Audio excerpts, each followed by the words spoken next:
నమస్తే, welcome to Bharathi TV. నేను Bapayya. Rahul Sipligunj Telugu cinema ఇండస్ట్రీలో డిమాండ్ ఉన్న సింగర్స్లో ఈయన కూడా ఒకరు. కేవలం సినిమా పాటలే కాకుండా ప్రైవేట్ ఆల్బమ్స్ కూడా పాడుతూ ఉంటాడు. ర్యాప్కి మంచి నేమ్ ఉంది, ర్యాప్ బాగా పాడతాడు రాహుల్ సిప్లిగంజ్ అని చెప్పేసి తనకు ఒక మంచి పేరుంది. కేవలం పాటలు పాడటమే కాదు, నటుడిగా కూడా తనని తాను నిరూపించుకున్నాడు. కొన్ని బుల్లితెర మీద రియాలిటీ షోస్ ఉంటాయి కదా, బిగ్ బాస్ లాంటివి. ఆ బిగ్ బాస్లో రాహుల్ సిప్లిగంజ్ టైటిల్ విన్నర్ కూడా. అంతేకాదు, వెండి తెర మీద కూడా వెలిగాడు. కృష్ణవంశీ తీశాడు కదా ఒక సినిమా. సో ఆ సినిమాలో తను నటించి తన తాలూకా నటనకి మంచి గుర్తింపు కూడా తెచ్చుకున్నాడు. రాహుల్ సిప్లిగంజ్ ఆ క్యారెక్టర్ బాగా చేశాడు అని చెప్పేసి అనిపించుకున్నాడు. సో ఇంత బిజీగా ఉన్న రాహుల్ సిప్లిగంజ్ గత 2 నెలల నుంచి పెద్దగా కనిపించడం లేదు అని చెప్పి ఒక వార్త వస్తుంది. ఎందుకని అంటే ఇప్పుడు రాహుల్ సిప్లిగంజ్ మీద ఒక కేసు నమోదైంది. 2 నెలల క్రితం విశాఖపట్నంలోని మువ్వలపాలెం పోలీస్ స్టేషన్లో అతని మీద కేసు నమోదైంది. ఆ కేసులో, ఆ ఎఫ్ఐఆర్లో రాహుల్ సిప్లిగంజ్ పేరు కూడా ఉంది అని చెప్పేసి తెలుస్తుంది. ఇందుకీ ఆ కేసు ఏంటి, ఎవరు పెట్టారు అనంటే ఒక యువతి నమోదు చేసిన కేసు. బెదిరింపులకి సంబంధించి, బ్లాక్మెయిలింగ్కి సంబంధించి, అలాగే రహస్యంగా వీడియోలు తీయడానికి సంబంధించి పెట్టిన కేసు అది. అయితే రాహుల్ సిప్లిగంజ్ ఆ అమ్మాయిని బెదిరించాడని, అలాగే భయపెట్టాడని, ఇబ్బంది పెట్టాడని కేసు పెట్టింది. కానీ ఎక్కడా కూడా ఆ అమ్మాయిని లొంగ తీసుకునే విషయంలోనో, లేకపోతే ఆ అమ్మాయిని సీక్రెట్గా వీడియోలు తీసే విషయంలోనో రాహుల్ సిప్లిగంజ్ పేరైతే లేదు. ఇక్కడ వ్యవహారం ఏంటి, ఆ కేసు అని చెప్పి పూర్తిగా డీటెయిల్స్ తెలియజేస్తాను. రాహుల్ సిప్లిగంజ్కి ఒక బావమరిది ఉన్నాడు. అతనికి ఈ మధ్య పెళ్ళయింది కదా, సో ఆ వరుసకి సంబంధించే బావమరిది అయి ఉంటాడు అని చెప్పి అందరూ చెప్తున్నారు బయట కూడా. అతని పేరు రాహుల్ రెడ్డి. అతను విశాఖపట్నంలోని మువ్వలపాలెనికి చెందిన ఒక యువతితోటి ప్రేమాయణం నడిపించాడు అని చెప్పి తెలుస్తోంది. పెళ్లికి ముందే సహజీవనం లాంటివి కొనసాగిస్తున్నారు కదా ఈ మధ్య ఎక్కువ శాతం మంది. దానికి కోలివింగ్ అని, అదని, ఇదని పేర్లు పెట్టుకుంటున్నారు. అంటే పెళ్లి తర్వాత జరగాల్సిన తంతు పెళ్లికి ముందే జరిగిపోతుంది. అంటే పెళ్లి చేసుకుంటాడనే నమ్మకం ఉండి చేస్తున్నారు అని చెప్పేసి ఆ కంటిన్యూ అవుతున్నారు, ప్రొసీడ్ అవుతున్నారు అని చెప్పేసి వాళ్ళ ఇష్టం వచ్చినట్టు వాళ్ళ వాటికి పేర్లు పెట్టుకుంటున్నారు.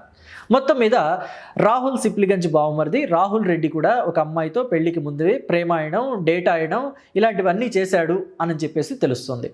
ఈ క్రమంలో పెళ్లి చేసుకోమంటే ఆ అమ్మాయిని పెళ్లి చేసుకోను అని చెప్పేసి అడ్డం తిరుగుతున్నాడట. పైగా నువ్వు ఈ విషయం 10 మందికి చెప్తానంటావేమో, గొడవ చేస్తానంటావేమో, జాగ్రత్త.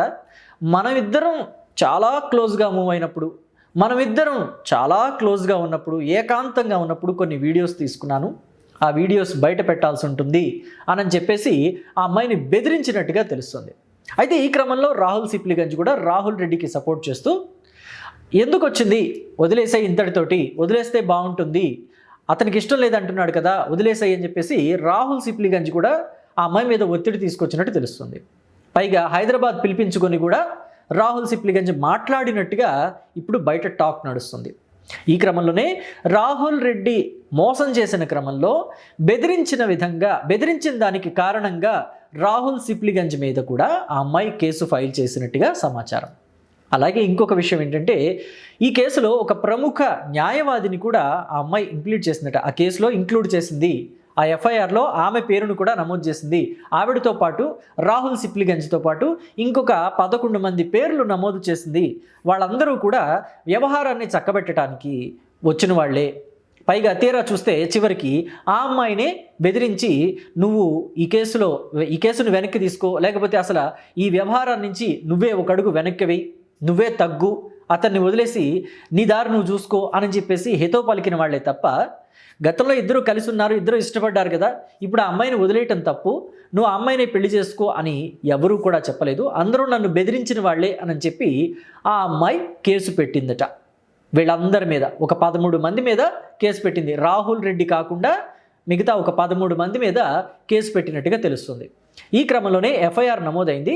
అయితే ఈ ఎఫ్ఐఆర్ నమోదయ్యి దాదాపుగా 2 నెలలు గడుస్తున్నప్పటికీ ఇంకా పోలీసులు సరైన యాక్షన్ తీసుకోలేదని, అలాగే ఈ కేసు చాలా నిదానంగా నత్తనడకన నడుస్తుందని కూడా కొంతమంది వ్యాఖ్యానిస్తున్నారు.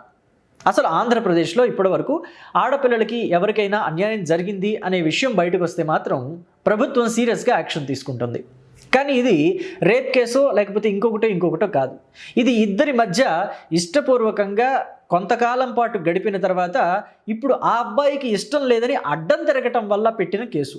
అయితే దీంట్లో బెదిరించారు, నన్ను భయపెట్టారు, నన్ను బ్లాక్మెయిల్ చేశారు అని కూడా ఆ అమ్మాయి కేసులో మెన్షన్ చేసింది. ఆ ఎఫ్ఐఆర్లో మెన్షన్ చేయించింది. కేసులో ఆ కేసు ఫైల్ ఉంటుంది కదా, మొత్తం కేస్ స్టడీ, దాన్ని చూసిన వాళ్ళంతా కూడా ఈ మాటే చెప్తున్నారు. అంటే ఆ అమ్మాయిని ఎంతవరకు బెదిరించారు, వీళ్ళ దగ్గర అసలు వీడియోలు ఉన్నాయా లేదా, నిజంగానే బ్లాక్మెయిల్ చేశారా లేదా అనేది పోలీస్ ఇన్వెస్టిగేషన్లో తేలాలి. అయితే ఈ క్రమంలో తన మీద కేసు పెట్టింది అన్న విషయం తెలుసుకున్న రాహుల్ రెడ్డి తాను కూడా ఎదురు కేసు పెట్టడానికి రెడీ అవుతున్నాను అని చెప్పేసి తన సన్నిహితుల దగ్గర చెప్తున్నాడట.